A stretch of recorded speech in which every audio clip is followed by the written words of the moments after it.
Love of God, for that where God is manifest, that love is for love of God. And to follow Him is to obey the message sent by God through them. So that you see, symbols of which we have got all outside in the temples, in the churches, mosques and other holy places, the symbols of light and sound. They are only symbols given that such like sound, such like light is within you. So body is the true temple of God, but you have to withdraw your attention from all outside and from the body below, just reach to the seat of the soul in the body, which is at the back of eyes, which is just practically dying while alive. Then you have got to transcend beyond. This is as we taught by all masters.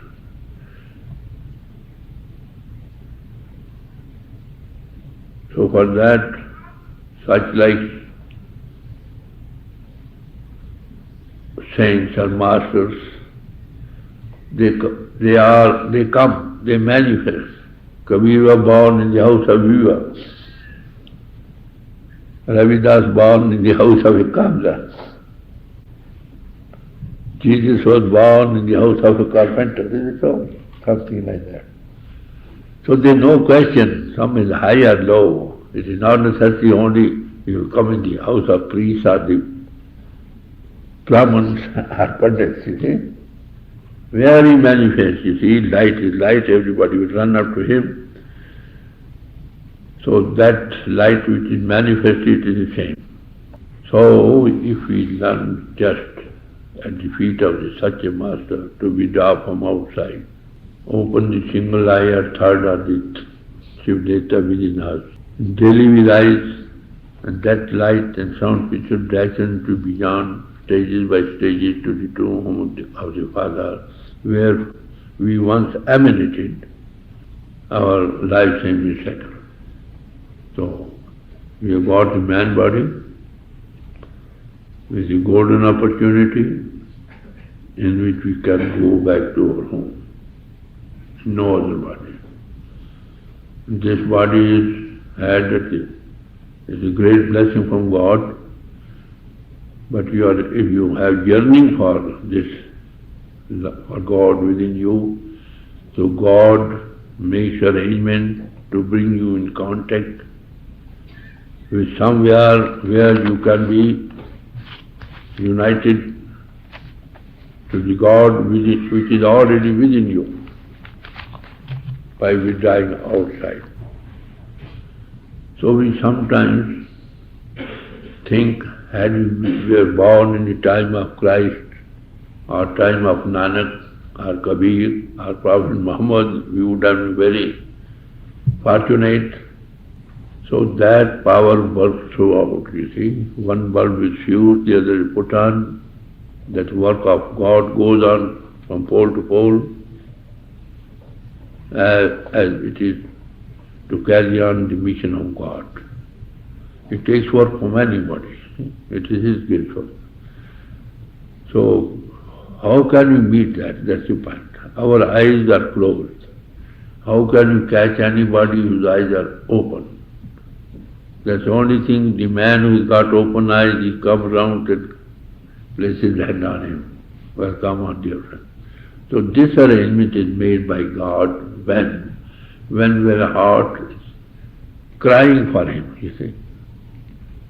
He is the very controlling power in the man body. He sees this child cannot live without me. He makes some arrangement to bring him in contact with somewhere where he can be. His attention can be drawn from outside and from the body below and give a contact with him, with the God inspiration power, which is light and sound. If you come in contact with that, that will lead you to the place from where it emanated, the absolute God. So, God's race work, where? When He sees any heart yearning for it, then what is the criterion outside? How to judge? Kabir says, how can you judge? This world is full of masters. Christ also gave a warning. Beware of the false prophets. They come as chiefs or something like that, and they are having wars. So criterion how to judge outside and how to judge inside, there are two criteria, Kabir said. First of all, who sees and also give us something to see. He doesn't say, wait on, you'll have it after death, or do this for a year, 2, 3. No, he gives you a sitting very first day, gives you a demonstration, little or more, to withdraw your attention from outside, raise you up above the body consciousness, open the inner eye, you see the light of God. This is first thing required. He said, then this is all right. What is the outer thing from which we can judge? He says, first of all Master says, who earn their own livelihood and stand on their own legs. They don't live on the donations by those who come to them. This is first thing. Guru Nanak said so, Kabir says so, Prophet Muhammad says so. You must earn his livelihood by the sweat of brow, honest means. This is first thing.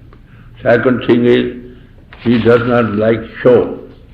Some people walk on the road with umbrellas overhead, with flower flowers around their neck, and shouting people, blessed God, great is our Guru, like that. He does not like this show.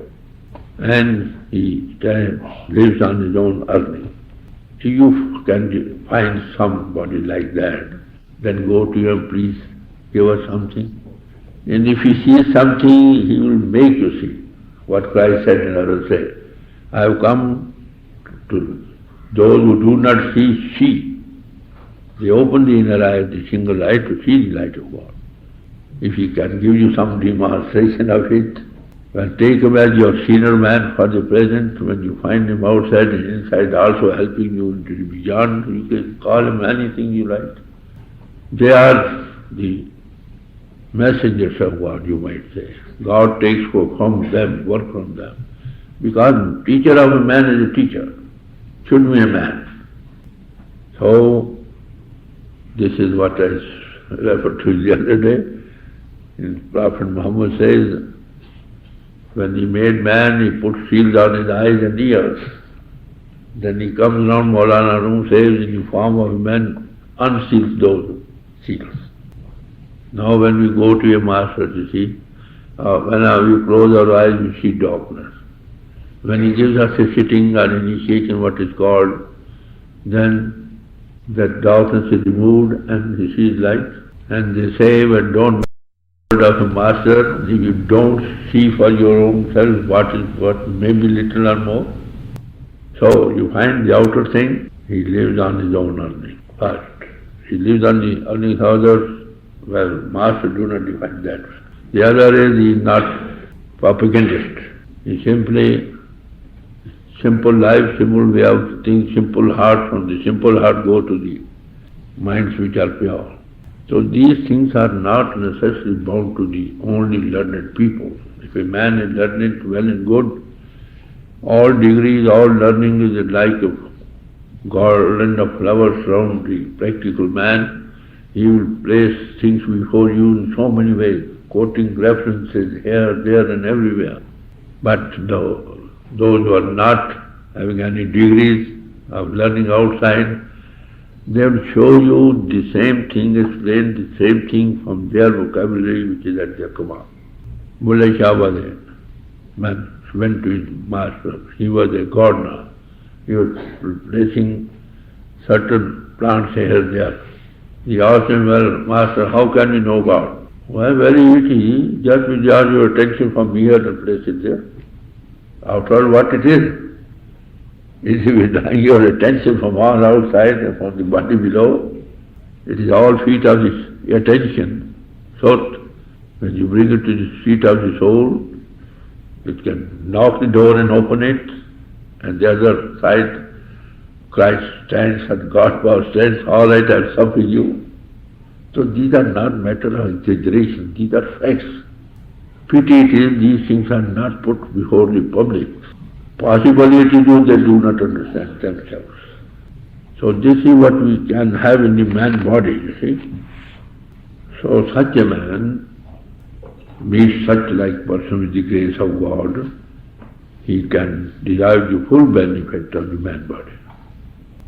So you see, my 4 or 5 talks were only on this subject, which is the basic teachings of all masters. I have not been able to quote all references, but in the short talks I have to give, I give what little I know, come to know. And practically what that is known or explained, that people are having it at the time of meditation hour, those new and old, all. So initiation means only giving demonstration how to rise above body consciousness, open the single eye or third eye within to see the God into expression power. It's 2 phases, light and sound. This is the way back direct to absolute God from where it emanated. This I had with the grace of God by parallel study of scriptures and by sitting at the feet of my master, our SINGH Maharaj. He gave me a demonstration of it, for which I was thankful for years. And he gave me the little thing, sit down, have it. And with his grace, people are having it even now. So this is the most important, what I have come to know. I hope it will appeal to everybody. Remain where you are, no change required in your social life. Man is a social being, he must have somebody to live in. If you break one, you will have to form another. There are already more than 700 social bodies which to keep you to live. So first step is all right. The purpose of joining those special bodies is to know God, have the beatific vision of God. And for that, we should have true living. Ethical life is stepping stone to spirituality. You may have any labels, you are all the same, you are man.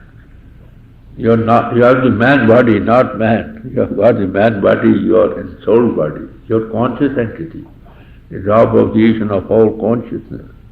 So the masters come and say, oh soul, this is not your place. Your home is where it is all consciousness. Why have you forgotten your home? God sends messengers, you might say, any word you like, in which He manifests to guide back children back to their homes. This I have placed before you in these 5 talks, and in interviews also, in meditation hours also. It is for you to consider calmly where you stand. I think myself, that is the most personal question. We have to leave the body. We know how to leave the, no fear of death. We will hail death to come, all right. You see, these masters come here, they are separated from home to lead the child humanity back to their homes. They do not, excuse me, I don't want to remain here, but they are bound to carry out these orders. But any moment they would like to go back.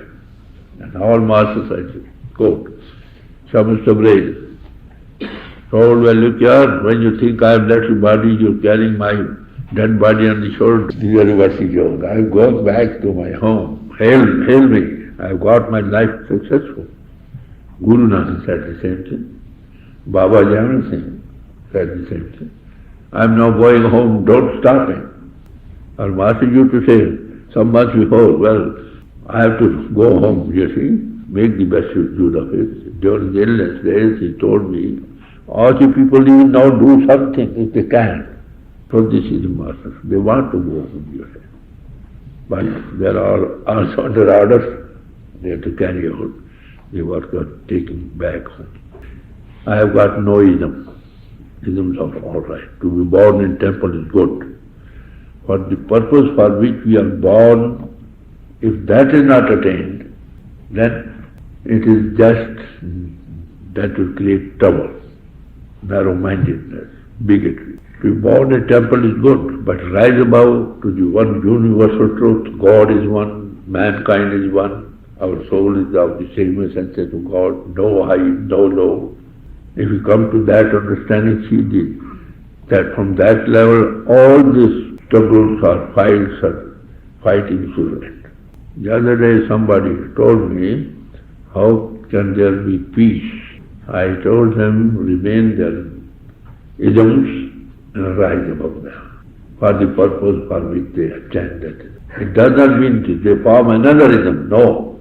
Remain there as the first step. For the purpose to know God, and to know God we must know ourselves. Knowing ourselves means a practical self-analysis of self and the body, and how to be better.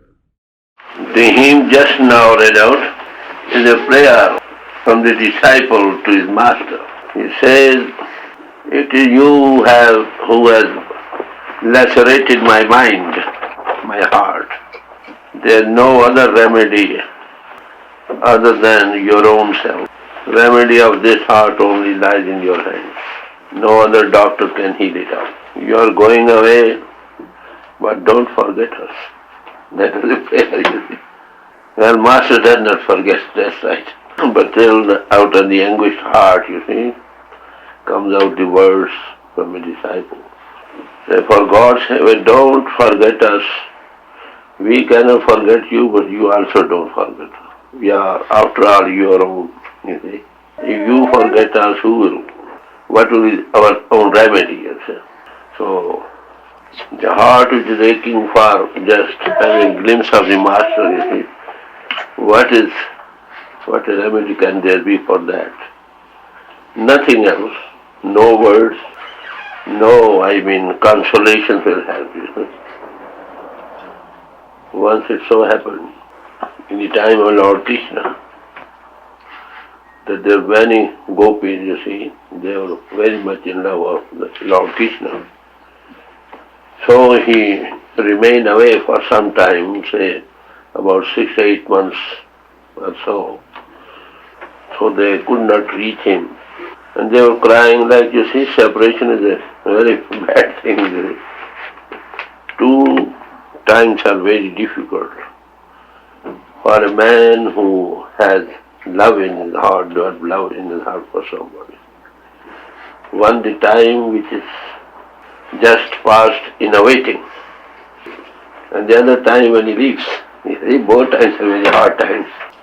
So Lord Krishna sent one Udo messenger, go and console them, you see.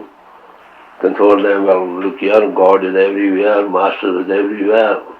He is in your heart of hearts, He is the very controlling power on your own self in the body. Why are you worried? He is the soul of your souls, this and that thing, many things. So he went, he preached to all those, to the best he could, you see.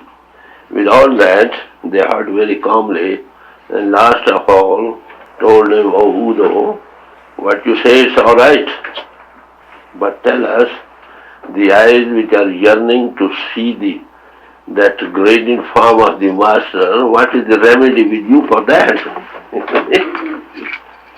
So this is a prayer from the disciple to the Master, but don't forget us.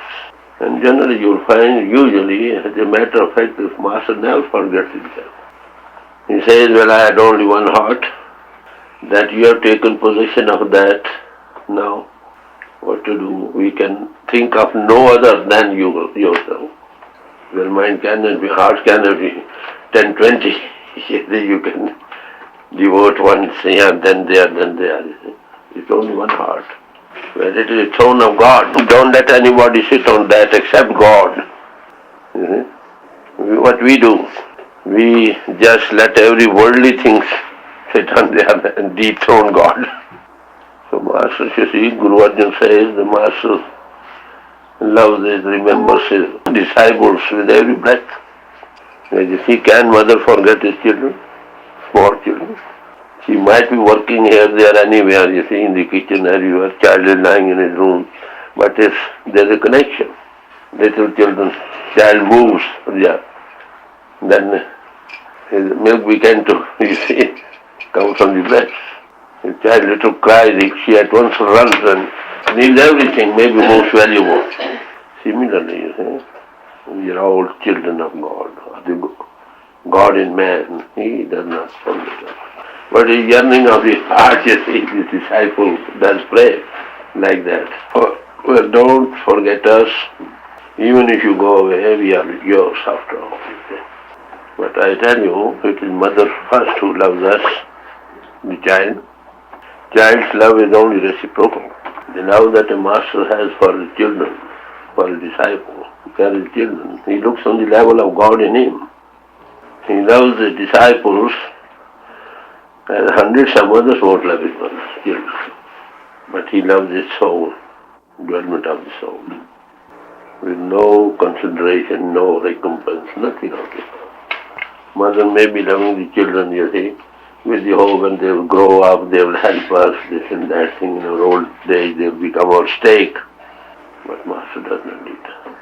He simply sees that, hey, they are all, the souls are the God in him thinks that he is my children.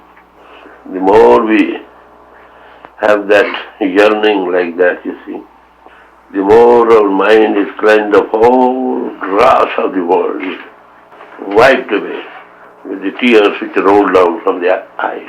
That's water. With that water only, these dross of the filth of many births past can be washed away. Our room says at one place, if you want to go to the place of pilgrimage, the Makkah, so there are two ways from India, you see. One is through the sea, the other on the land. But the way on the land is very sandy, you see. There is dust of water. There are no communications to the deserts of Arabia. So it's very hard to reach the place of pilgrimage if you go on foot or even on horses, you see. Because in the sands no car can go, you see. And there's a way through the sea. And that takes you quicker there in 3 days. So he says, well, look here, if you want to have a pilgrimage of God, well, come through the waters of tears. You'll go quicker rather than you go through land or sands. What is that meant by that? Any prayers, any rites or ritual performed or reading of scriptures with dry hearts, like gymnastic, mechanical, that won't help you to read God. Just you read scriptures, your heart should be full, and that heart should overflow through eyes. There was one Pandit, you see, he was relating a story of Rama.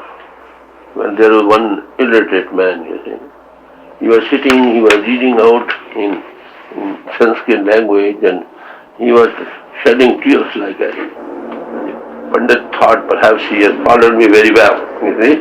When the talk was over, he called him and look here, you understood my talk, sermon very well. He said, I have not followed a word of you. Then why were you crying and weeping? Then I had that scene of Lord Rama before me. My heart was full and shedding tears all through the scene. I never heard a word of what you told. So this heart of love, you see, this is the foreshadow of the coming things. When rain comes, there are clouds come before. When there are blossoms in the trees, fruit-going trees, there is hope for fruit. Similarly, the heart which is full of anguish, you see, yearning, overflowing with tears, you see, from the eyes. Such a one, you see, heart can reach God quickest. And you'll see sometimes we never remember God, you see. Days and days pass away. We never think of that. By keeping diary, there's one thing very important, as you're not seen all aspects of it. That during the day you are remembering the God in that. You see? Otherwise you won't remember it. At least at night you remember what I've been doing when I have to send this diary. You see? Is it not a great blessing? We never realize the truth of the things which are given. And all the time you say, oh my God, I have to not to do this, not to, always thinking of the Master, of the God in him. So such a heart, you see, becomes the fittest to receive him the quicker way, in a quicker way. So that was a prayer like that, you very full of pathos and yearning, you see.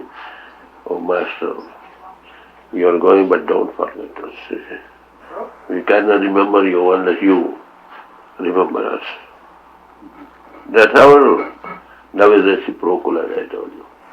So when you sit together, two men sit together, two disciples of the Master, naturally remembrance of the Master comes. Isn't it? That is the first thing. When you are asked to just don't miss attending the group meeting. When you sit together, you think of the Master. One says of his own, says, well, this is like that, the other is like that. That way, the remembrance is revived. This is another thing. When you have, that is why Christ said, when more than one man sits in my name, I am there. You see? And moreover, you dwell for his activities. So God, you see, when Master initiates anybody, he resides with him from very time, from that time, and never leaves him unless he takes him to the lap of the Father. And that is what is called God's power or Guru power or Christ power. So such like attitude makes us fit. Such like time spent when comes just sit in sweet remembrance. You will have responsibility. So these are some of the poems written by me when I was away from my Master. This state of mind, you see, cannot express in words. It has not been given to words to express the feelings of your heart, you see, yearning of your heart. So such like attitude radiates in the atmosphere. They go to cleanse all foreign, external thoughts for the time being. It is just like, you see, ego, when it comes in, no spell is there. So when the eagle of love comes anywhere, you see, no thoughts arise. So all Masters say, well, look here, the heart is they've given you as a sacred trust. Don't misappropriate it. It is meant for God, and that only God sit on that throne and nobody thinks. So such like prayers, these things are only come out, you see, afresh from every heart, gush out of the heart. Only such like prayers help. Sometimes you got some models, some specimens of prayers given by Masters. That is only such like words that they gave out should come of the very heart, gush out from very heart. Only mechanical repeating something that carries little effect. If you love him, you see, you abide in his heart, let my words abide in you and you abide in me. How can you abide in it when you remember him? The more yearning, the more easily actually, you see. And what does it cost? Anything? And time flies away like anything. At a time of separation from Master, at least, sometimes for 8 months, regular once, you see. And these things came out of my heart. Heart is only one or two or three, how many? You got one. Yeah. You want heart, you see. When you give your heart, what remains? Where the heart goes, everything goes, you see. Body and soul both. This is what is meant by surrender or devotion. Simply in intellectual ways or philosophical ways of thinking this and won't happen. Prophet says, if the learned men come to know a little iota of what madness we've got, yearning for the Lord, they will forget everything and they will dance like anything. Such a heart is the abode of the Lord. Yes. Even when we say prayers, we are thinking of the worldly children, such and such, such and such. Tulsidas says, just clean your mind so that God may, your beloved may manifest there. Then he defines what is called cleansing, what is cleaning of the heart. He says, a heart in which no thought other than that God comes. You see? That's the pure heart. With no other thought, you see, comes up, you see, except God. Love of God, yearning of God, such a heart is the thing with God manifests. That is why it is said, blessed are the pure in heart, for they shall see God. Purity means that